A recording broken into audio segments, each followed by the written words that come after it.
Be warned, there are spoilers from here on out. For those who have never experienced a mental illness, it can be difficult to understand how depression, anxiety, psychosis, and other mental illnesses affect a person. For instance, we have all felt sad at some point in our lives, but not all of us will experience depression. Not all of us will understand that depression is sadness, but is also a lack of motivation, low self-esteem, suicidal thoughts, and sometimes losing interest in the things that you previously enjoyed.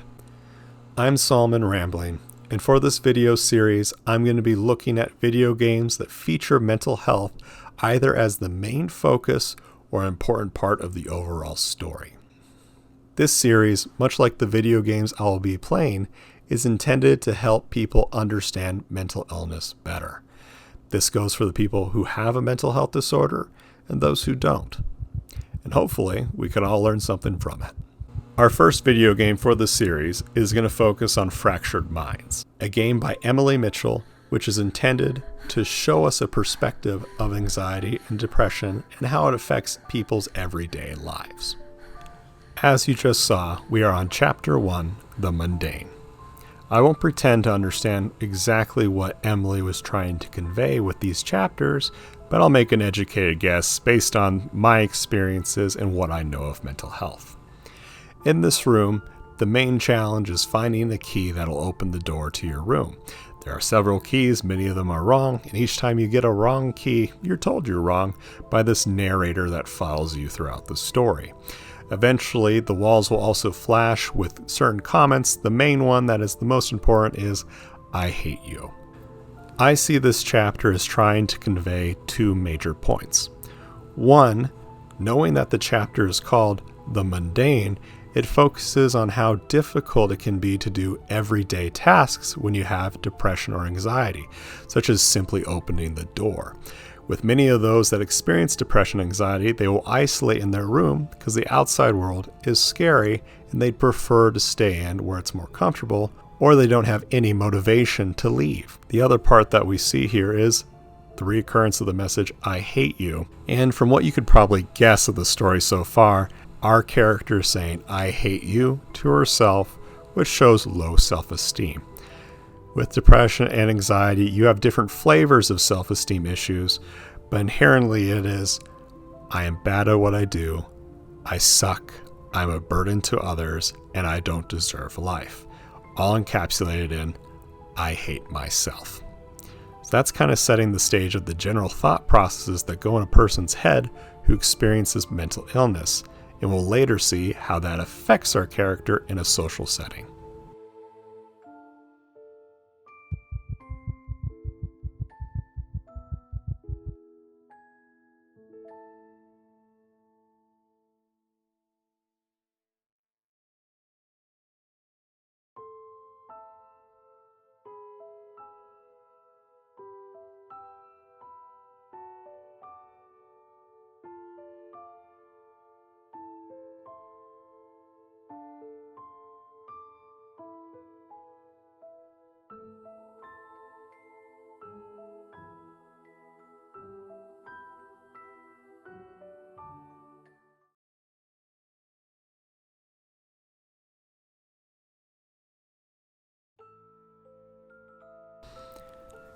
Now we find ourselves in Chapter 2, Emptiness.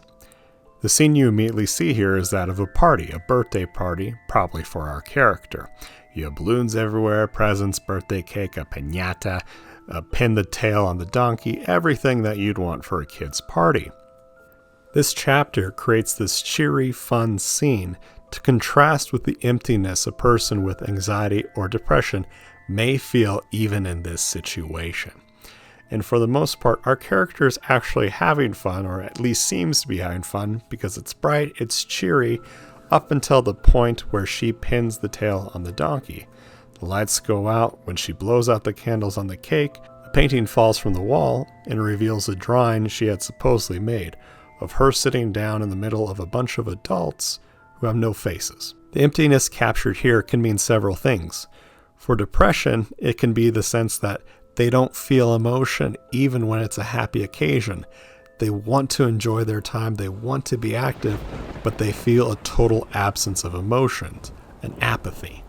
For anxiety, our character could be feeling an underlying discomfort, that something's not quite right. Because of that, they believe that they're not quite right, and they separate themselves from others. So even if the party's about them, even if people are there for them, our person feels isolated and unwelcome. This mentality is what causes many people to push away their loved ones and friends because they don't want to hurt the people that they care about. So it could be that our character here is separated from the world around her, empty of emotions, even when she should be happy.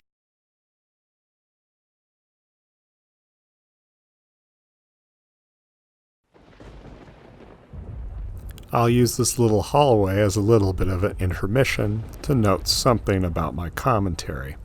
What I'm providing is not necessarily the story for all people with depression and anxiety, just some of them. And if you have different experiences, I welcome you to tell me.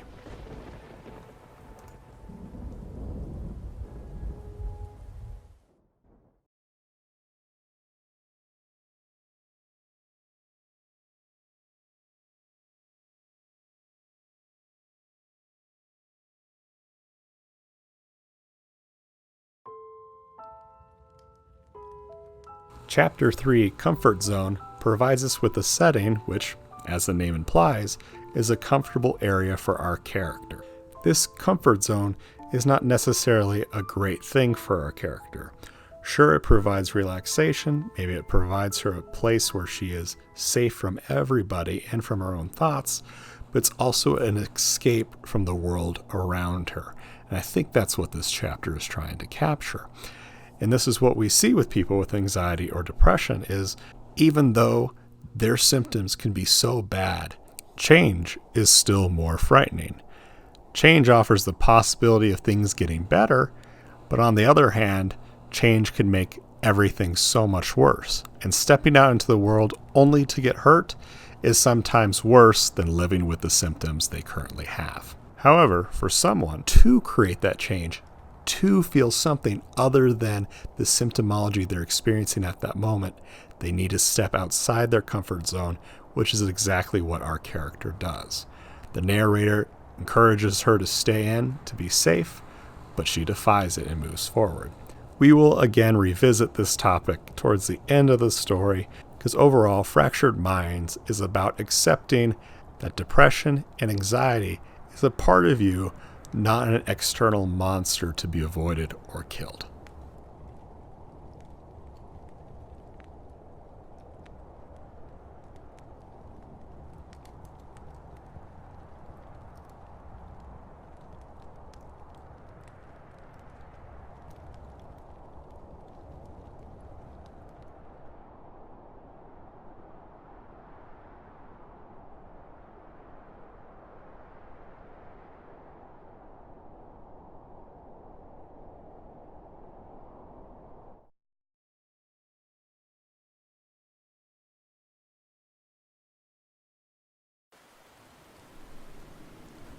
Chapter 4, Paranoia, strikes me as one of the chapters that could have been executed a little better.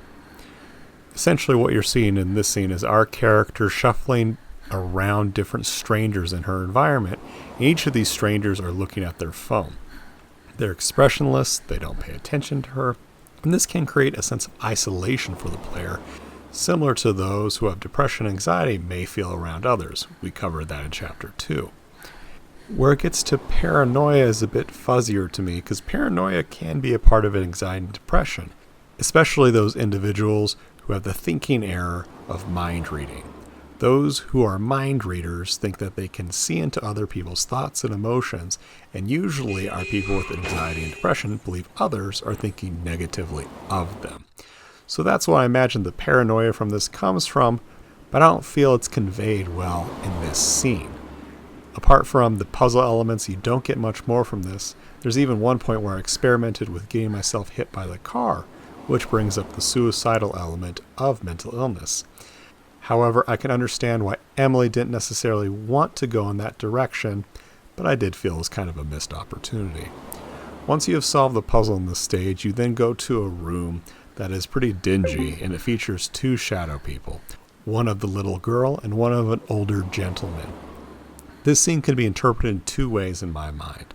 One, it can be our character and her father, who seems to be looking at his cell phone much like the other people in the chapter and not paying attention to her while she struggles. However, there's also a poster on the side of the wall that says "Stay positive." There's a part of me that thinks this is our character talking to a therapist, and just the pain she experiences with trying to process her emotions with the therapist and it being unsuccessful. Again, I think this is probably the most striking scene of the entire game, which I appreciate. It's unfortunate that's in this chapter that I think could have been done a little more effectively.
With Chapter 5, we see the introduction of water, which is imagery often used to describe depression. The examples that people often use is that depression is like you're constantly underwater. Like all your movements are slowed, you're not able to act as quickly, and it's much harder to act in general.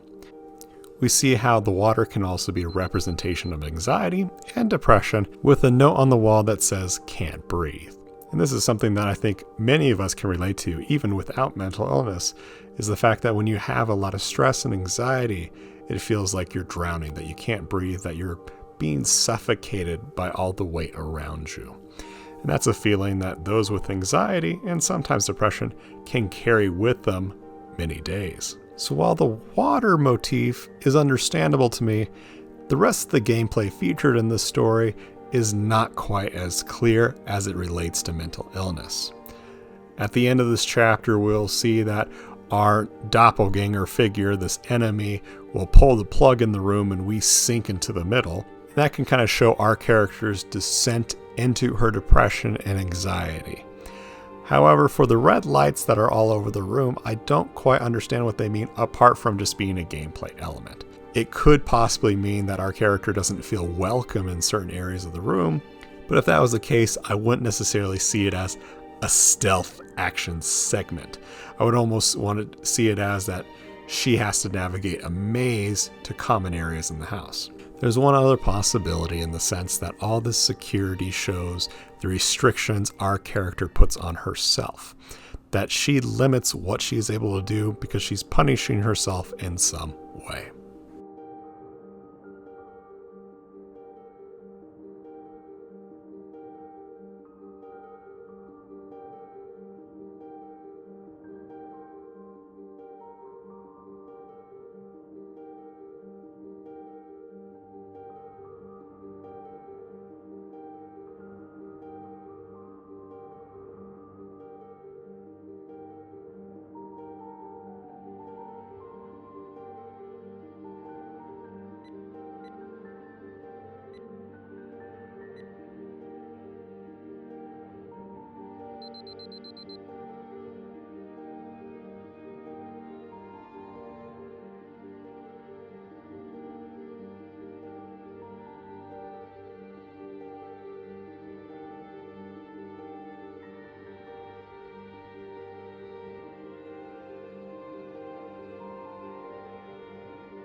We finally arrive at Chapter 6, Monster. As I had mentioned earlier, we're getting to this section where our character confronts the ghouly creature that has been following her this entire game. Throughout the game, this monster has been described as a separate entity from our main character. But what we learn from this section in the final scene of this game is that this monster is simply a representation of her. She is the one saying the negative comments to herself. She is the one that is also contributing to her own depression and anxiety. She is not necessarily at fault for making her depression or anxiety worse, but many of the things that she does contributes to her overall mental illness. This is the same for what we see with many people who have depression or anxiety, is that their habits often make them sadder rather than making them feel better. For instance, a person says negative things to themselves so that they remind themselves that they are bad people.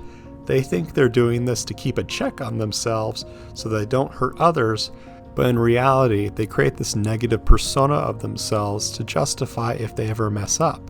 They're perfectly fine people, and they make mistakes. Instead of translating that as something that's common, they see it as an abnormality in themselves, and they have to hate themselves in order to justify why they make mistakes. Another example we can take is with anxiety. A person with anxiety often looks to the future to predict what could go wrong and how they may mess up. However, their thought process is not necessarily logical. They'll predict things that are the worst case scenario and believe they will absolutely happen, even when they have the capacity to prevent that well in advance. Due to this line of thinking, the person with anxiety is more likely to do nothing rather than actually improve upon themselves. Again, those people with mental illness are not necessarily trying to make their lives worse or even aware that their behavior is making it worse. Oftentimes, therapy is what's needed to help a person understand what behavior is good for them and what behavior hurts them. That process of talking to another person helps them understand which thought processes are logical and which come from anxiety and depression. Our character that we have followed throughout this entire story is not able to beat this monster who appears as a final boss character. She only discovers that they are the same. The message that follows the end of the game is that our mental illness often makes us believe that we are weak, that we are terrible, that we are mean, that we are cruel. And what Emily and others often try to help us recognize is that we are able to survive with anxiety and depression, that we are braver for dealing with these issues, that we are stronger for surviving this long with such painful emotions and experiences. Emily then says to us that we have the power to overcome these experiences, that we have controlled it thus far, and with a little more effort, a little more skill, we can triumph over our depression and anxiety. We control it. It's not some monster, and so we don't have to defeat anything. We only have to grow into ourselves. This line of thought is found both in therapy and in self-help books and can be very helpful for many people. For a person to understand that they are not intrinsically at fault, they're not flawed in any way, can be helpful. And it can also be helpful to understand that they have inherent ability, power, and worth. I think Emily has created a great message for all those who experience mental illness. And although it is somewhat simplistic and does not capture every side of anxiety and depression, her message does not need to. It provides a lens for those who do not experience mental illness to know what it's like to have depression and anxiety. And for those who do suffer from such experiences, they can know that they are not alone and that there is hope in the future.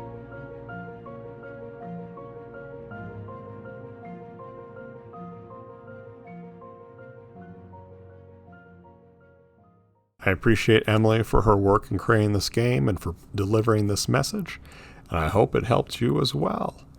We'll be looking at other games in the future that I'll probably provide more gaming critiques on, but this creates a nice foundation for us to launch off in the future. If you have any questions, if you wish to argue with me, go for it. Put them in the comments. I absolutely welcome them.